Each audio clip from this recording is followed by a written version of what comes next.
Hi అండి. ఇదిగోండి పొట్లకాయ పండిపోయింది, కోసుకొని వెళ్ళాం. బాగా పండిపోయింది, ఇక గింజలు తయారైపోయింది.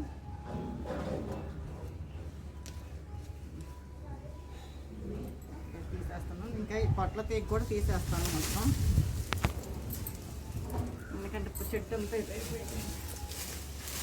ఇంకా ఇదంతా తీసేస్తాను తర్వాత నేను విత్తనాలు చూపిస్తాను. ఇంకా విత్తనాలు తీసుకున్నామని ఇట్లా తీసి మనం జాగ్రత్త చేసుకోవాలి. చూసారు ఎలా వచ్చింది.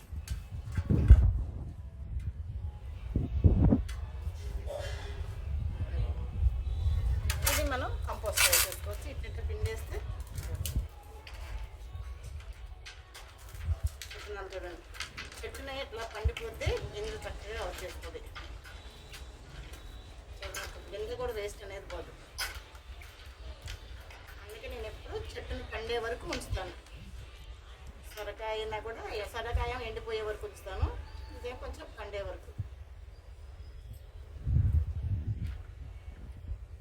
ఈ విత్తనాలు ఇట్లా వచ్చినాక పక్కన పెట్టేసుకొని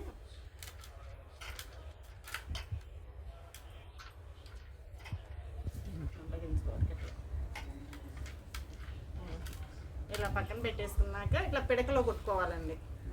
ఆల్రెడీగా నేను 3 పిడకలు కొట్టేసాను కదా. ఇట్లా పిడకలో పెట్టి కొట్టేసి ఎండబెట్టుకుంటే మనకి ఎన్ని సంవత్సరాలైనా ఉండిపోతాయి.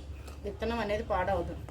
అయితే మనం వచ్చే సంవత్సరమే వాడేస్తాం అనుకోండి, కొన్ని నేను పెట్టుకుంటాను, అడిగిన వాళ్ళకి ఇచ్చేస్తాను. ఇంకా ఇప్పుడైతే పెట్టినా కానీ ఇవి కాయలు కాయదండి, మళ్ళీ నెక్స్ట్ ఇయర్కి ఇవి.